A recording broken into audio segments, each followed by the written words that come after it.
If your baby's sleep feels like a roller coaster, great one night, a total disaster the next, this mistake might be the reason why. Parents often unwillingly make this mistake, not realizing that it leads to inconsistent sleep. Hi, I'm Jessica. I'm a mom of two and pediatric sleep consultant, and today I am breaking down the 4 steps you should never skip in your baby's routine.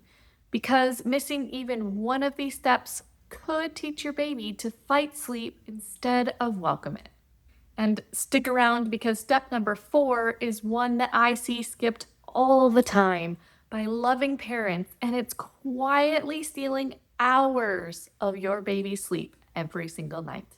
Your baby's bedtime routine doesn't actually start at bedtime. The first step begins before you even walk in the room.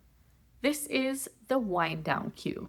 It's your baby's first signal that the day is ending and now it's time for rest. Keep activities within this last hour leading up to bedtime calm. Dim the lights a bit if you can, turn off loud toys, maybe switch on that white noise or soothing sounds, and most importantly, no screens. The blue light can interfere with their hormones.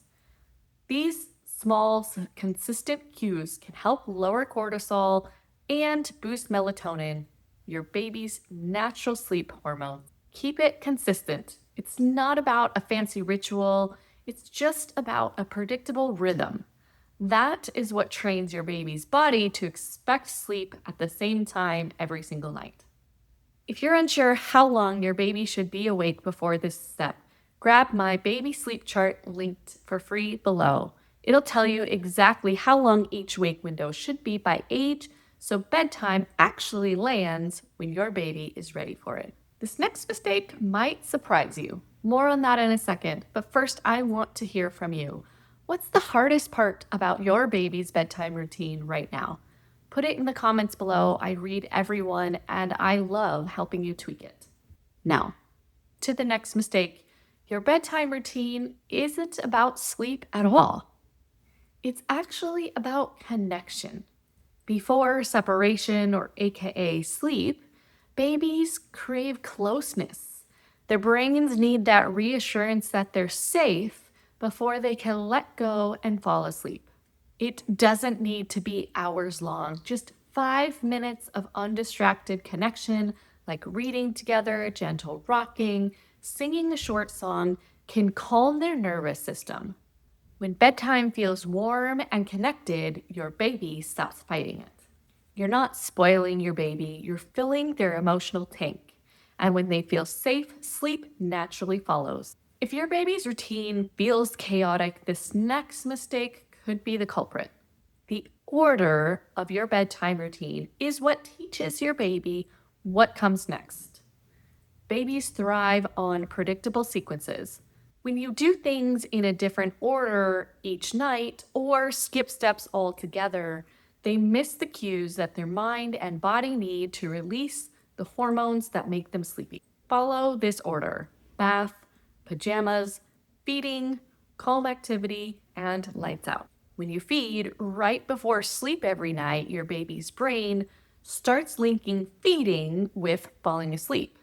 That's why they wake up and cry for you to recreate that same pattern at 2 in the morning.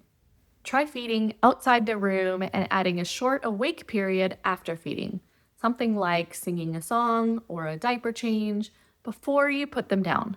It's a tiny tweak that helps your baby fall asleep on their own, and that's what leads to longer stretches at night. Here's the one most parents skip, and it's a total sleep saboteur. It's the step that ties everything together: a consistent sleep environment. Your baby should fall asleep in the same conditions they'll experience all night long. If they drift off in your arms with music on and dim lights, but wake up alone in silence, their brain panics because something's changed.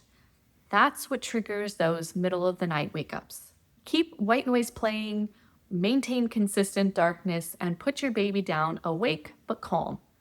This teaches them to fall asleep in the same conditions that they'll wake up in later. If your bedtime routine feels like a production, newsflash, it's too long. Your routine should be simple enough that anyone can do it. Partner, grandparent, babysitter, and your baby still knows what's coming. Aim for 20 to 30 minutes total. Don't overcomplicate it. The more repeatable it is, the more your baby learns that bedtime means calm, predictable comfort. Consistency beats creativity here. Your baby doesn't need new, they need known. So let's circle back. Remember that silent sleep stealer that I mentioned at the start?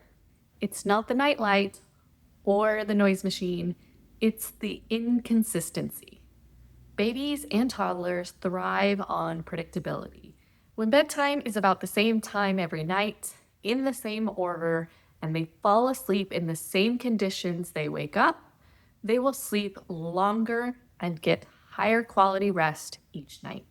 Once you get that rhythm going, bedtime becomes less of a battle and more about a calm, cozy connection point for you and your family. And if you want a step-by-step guide to make sure your baby's daytime schedule supports great nights, grab my baby sleep chart in the description.